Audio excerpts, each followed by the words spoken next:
Leviticus Chapter 27.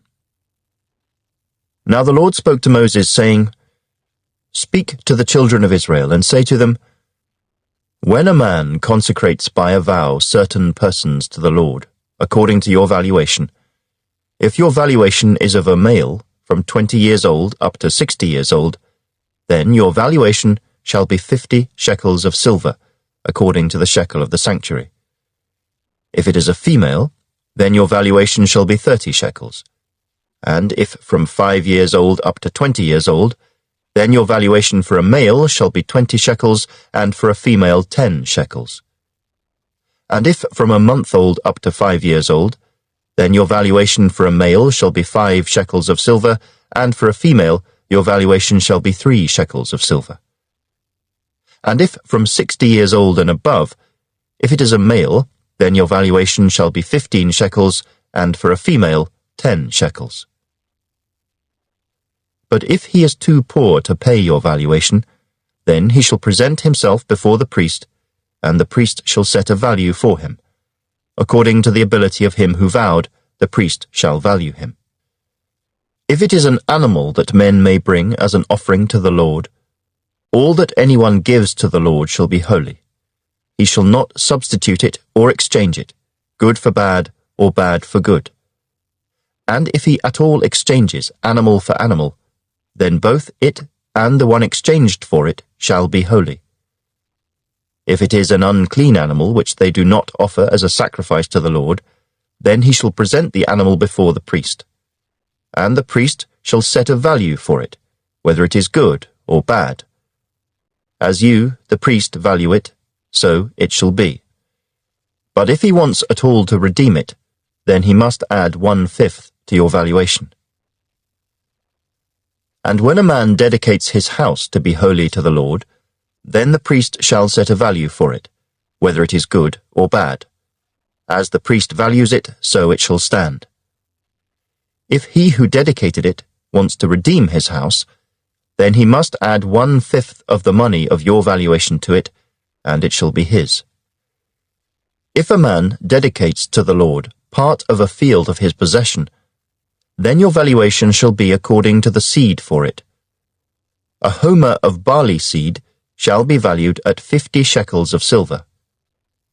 If he dedicates his field from the year of Jubilee, according to your valuation it shall stand. But if he dedicates his field after the Jubilee, then the priest shall reckon to him the money due according to the years that remain till the year of Jubilee, and it shall be deducted from your valuation.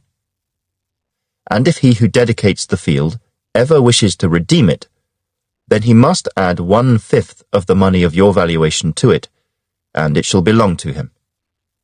But if he does not want to redeem the field, or if he has sold the field to another man, it shall not be redeemed any more. But the field, when it is released in the Jubilee, shall be holy to the Lord, as a devoted field. It shall be the possession of the priest. And if a man dedicates to the Lord a field which he has bought, which is not the field of his possession, then the priest shall reckon to him the worth of your valuation up to the year of Jubilee, and he shall give your valuation on that day as a holy offering to the Lord.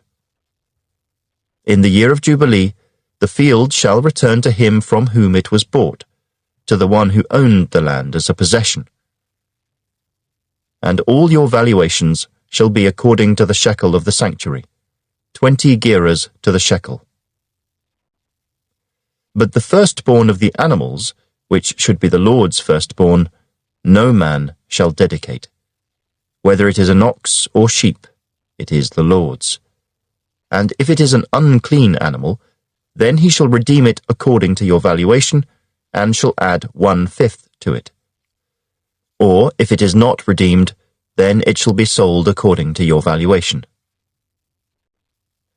Nevertheless, no devoted offering that a man may devote to the Lord of all that he has, both man and beast, or the field of his possession, shall be sold or redeemed. Every devoted offering is most holy to the Lord. No person under the ban, who may become doomed to destruction among men, shall be redeemed, but shall surely be put to death. And all the tithe of the land, whether of the seed of the land or of the fruit of the tree, is the Lord's. It is holy to the Lord. If a man wants at all to redeem any of his tithes, he shall add 1/5 to it. And concerning the tithe of the herd or the flock, of whatever passes under the rod, the 10th one shall be holy to the Lord. He shall not inquire whether it is good or bad, nor shall he exchange it. And if he exchanges it at all, then both it and the one exchanged for it shall be holy. It shall not be redeemed. These are the commandments which the Lord commanded Moses for the children of Israel on Mount Sinai.